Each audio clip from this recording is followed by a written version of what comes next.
So, you want to get into board games, huh? I'll be your guide, but be careful. 1 year after watching this video, you may turn into this. Now, if you're still interested, here's my first 10 games that you should buy to start your collection. How does everyone get into board games in the first place? Well, there's a variety of reasons. For many of us, it simply is we go over to someone's house and they have a party game. I know I've been playing party games for much longer than I have traditional board games. So for most people, the best first type of game to get is a party game. And no game does this better than Codenames. Codenames is a thrilling and strategic word-based party game where two teams compete to identify their agents using one-word clues given by their respective spy masters. The game features a 5x5 grid of word cards, each representing a code name for an agent, and a key card that only the spy masters can see, indicating which words belong to which team, which are neutral, and which is the assassin.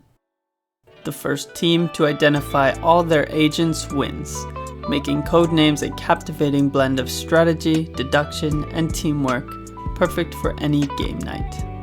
Codenames is the best first game to get for many reasons. It's so simple to learn and teach yourself that you'll be able to play within 30 minutes of receiving the game. And the second time you teach it, it'll take only 15 minutes.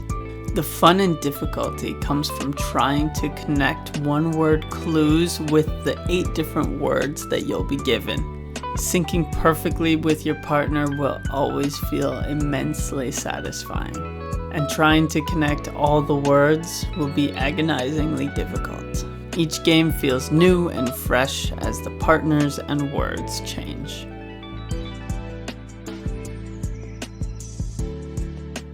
So you enjoyed Codenames, but now you're looking for something with more of a board. Maybe something to hit that smaller group of 4 players. Through Codenames, you've realized that there's more to board games than just the roll and move of Monopoly or Life. So you want something that you can reasonably control your fate. There is no better gateway to this hobby than Ticket to Ride. Ticket to Ride is a captivating and strategic board game where players compete to build railway routes across a map, connecting various cities to complete destination tickets and score points.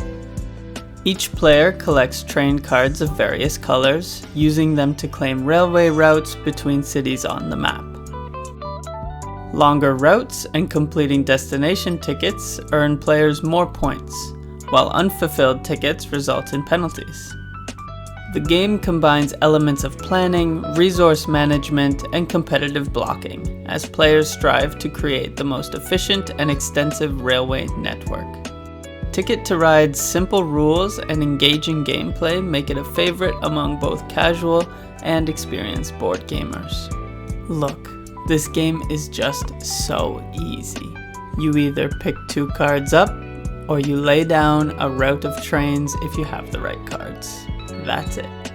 Everyone will understand the rules so quickly, which lowers the barrier to entry, which makes this a very good gateway game. Beyond just the ease of it, this game is just so satisfying to do well in. And just with that little bit of luck, everyone has a chance to do well. The strategy is pretty easy to pick up, which means everyone will have a great time playing.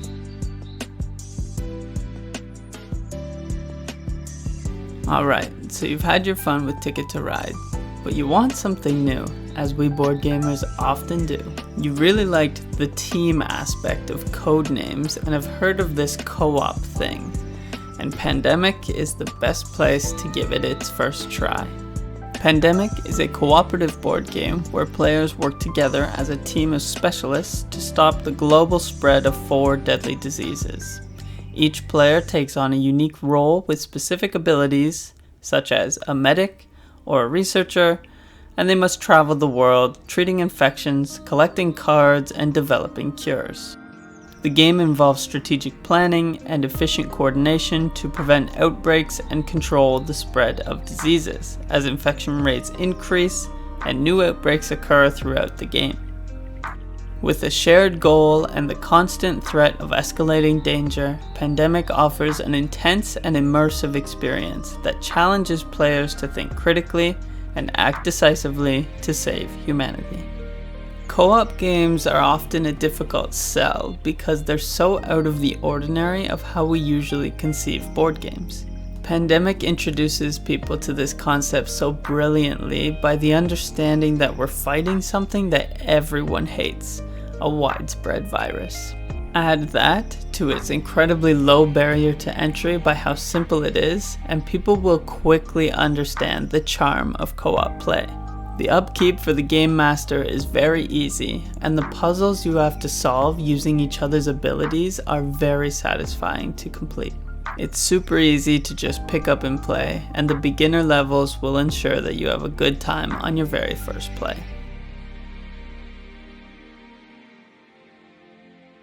Okay, it's time to go back to your roots. It's time for another party game. You want to entertain guests, and you can't keep playing Codenames every time. So that's why I suggest Just One as your second party game. Just One is a cooperative party game where players work together to guess a mystery word using unique, single-word clues provided by the rest of the group. Each round, one player, the guesser, is shown a card with 5 words and chooses a number corresponding to the word they must guess. The other players then write down a one-word clue to help the guesser, but if any clues are identical, they are eliminated and not shown to the guesser. The guesser then uses the remaining clues to determine the mystery word. The game emphasizes creativity, communication, and deduction, offering a fun and engaging experience for groups up to 7 players. This is my favorite, and in my opinion, the best party game ever made. It's just such a fun and easy puzzle to try and guess these words with a big group of people. It sparks conversations, laughs, and shocks when the guesser guesses the word with only 2 clues. There is no concrete end to the game, so you can play for as long as you like, and it will provide such a relaxing experience for you and your friends to have a fun time with. There are very little stakes to this game, which makes it a good contrast to Codenames. Congratulations, at this point you are now into board games. You've realized that every new game has given you a different experience, and you want to start playing when you only have to find one other player. Lucky for you, there are many 2-player only games, and I recommend that you start with Patchwork. In Patchwork, players compete to create the most aesthetically pleasing and high-scoring quilt. The game involves strategically placing differently shaped fabric pieces reminiscent of Tetris blocks, also known as polyomino tiles, onto a personal board to cover as much space as possible. Players take turns selecting from a central pool of pieces, each with varying costs in buttons and time, the 2 different currencies in the game. Balancing between saving buttons and filling the quilt efficiently is key, with the player whose quilt earns the most buttons and has the least empty spaces declared the winner.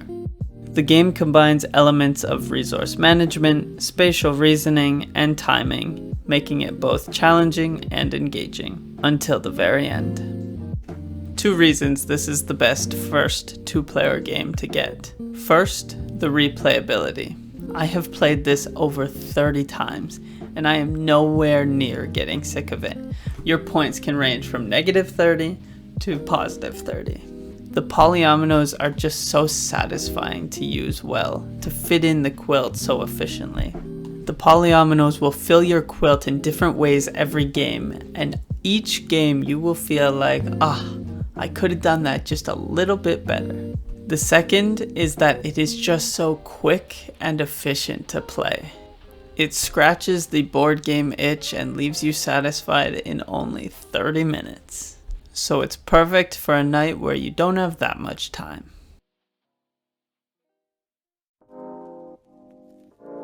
It's time to step up the difficulty a little bit and try out some new mechanisms. You and your friends have played some games now, so I think you're ready for deck building.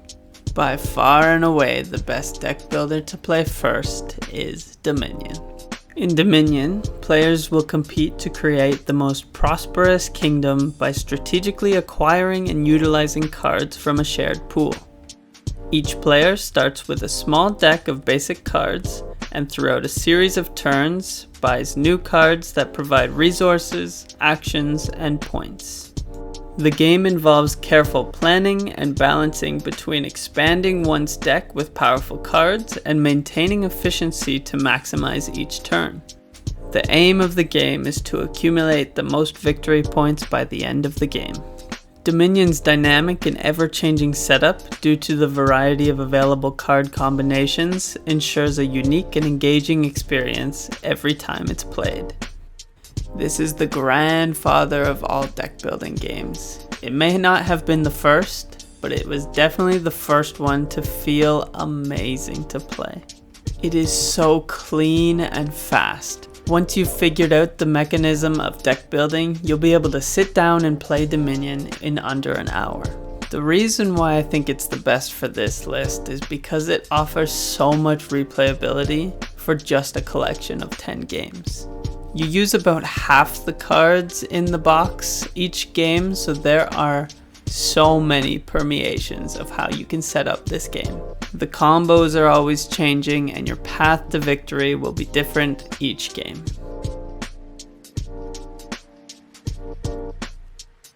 Now, you've got all these great games, and that's awesome, but there will always be people that come over that just aren't into board or card games.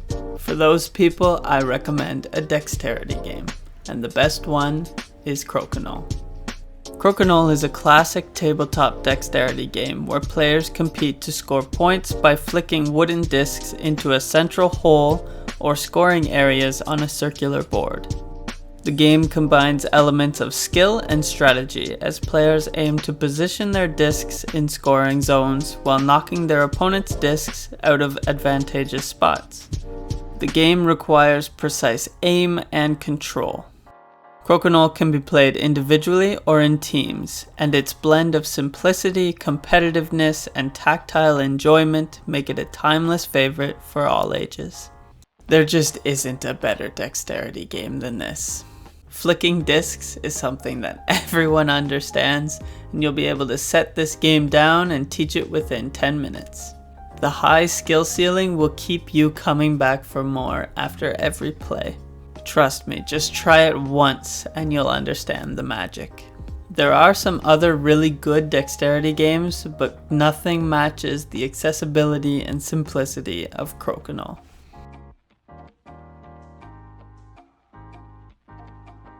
Another one of my favorite genres is the roll and flip and write genre, and this just wouldn't be my list of recommendations without one.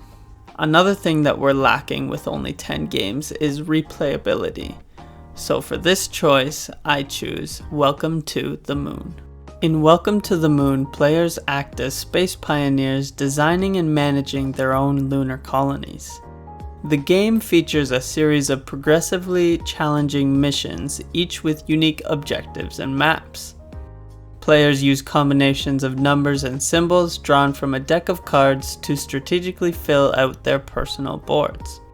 Players must carefully plan their actions to optimize resource use, complete tasks, and achieve various goals, balancing short-term gain with long-term strategy. With its engaging theme, modular scenarios, and deep strategic elements, Welcome to the Moon offers a fresh and replayable experience that captivates both casual gamers and seasoned strategists. This might be a surprising addition for most people who play board games, but honestly, I think it fits perfectly and surprised that it's not on more of these essential games lists. It gives you a competitive campaign that teaches you the game, starting with the simplest scenario, moving all the way to the most difficult. Story aside, once you complete the campaign, you can go back and replay your favorite missions as a one-off game. And through that, there is so much replayability and variety. This game is fantastic for those people who struggle with having too many options, too many choices to make.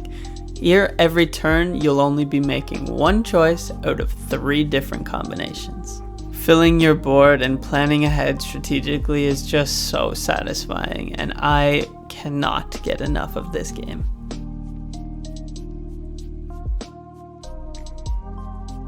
Some of you may be thinking, why hasn't he mentioned Catan yet? It's the game that has gotten so many people into board games.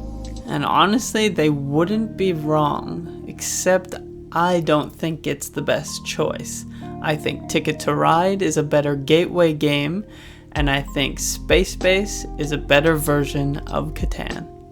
Space Base is a strategic dice game where players act as fleet admirals, deploying spaceships to establish trade routes and generate income in a growing interstellar economy. Each player starts with a basic set of ships and rolls dice to activate the abilities of their deployed ships, earning resources and points.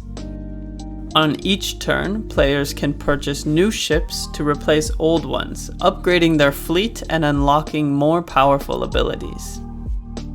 The game features a unique mechanic where players benefit from dice rolls on both their turn and their opponent's turn. This ensures continuous engagement and strategic planning. With its blend of luck, tactical decision making, and engine building, Space Base offers a dynamic and rewarding gameplay experience.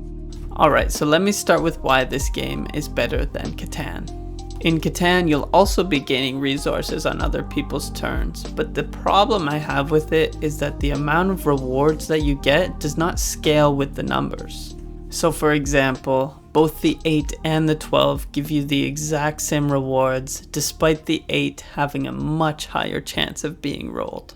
In Space Base, on the other hand, the rewards are scaled to the amount of risk that you take. So the 10s, 11s, and 12s, while rolled much less often than the 7s and 8s, give you much higher rewards. Another brilliant thing that this game does is that you can take the total from your roll, so an 8 for example, or you can split those 2 dice, the 6 and the 2, and get the rewards from both your 6 and your 2. I have played this game over 50 times and have always had success introducing it to new people.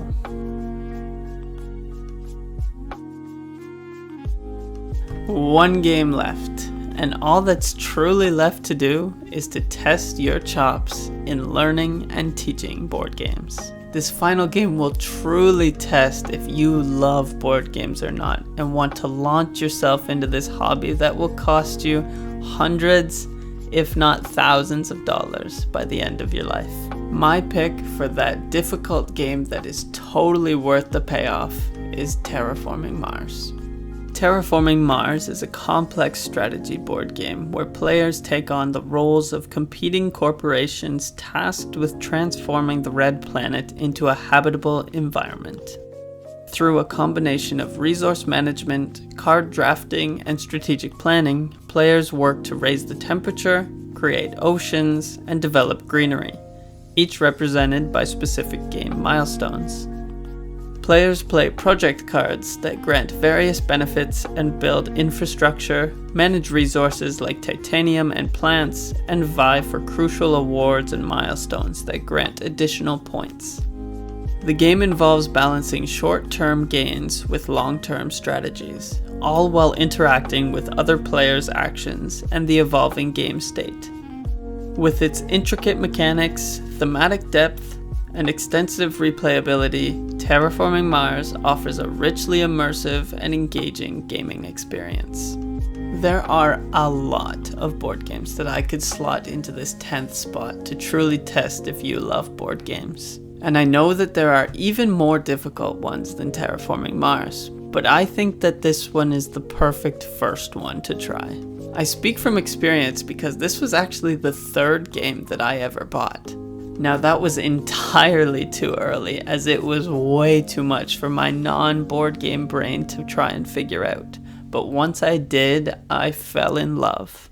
Once I finally was able to figure out how to get everybody at the table understanding what was going on, We had a blast. My family and I played this game probably 20 times during COVID. Each game goes so differently and you'll feel so clever each game. It just makes for the perfect first difficult game. Trust me, I know.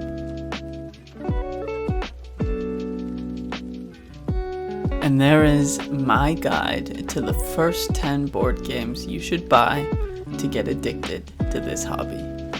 And remember, I have no responsibility for the amount of money that you're about to spend.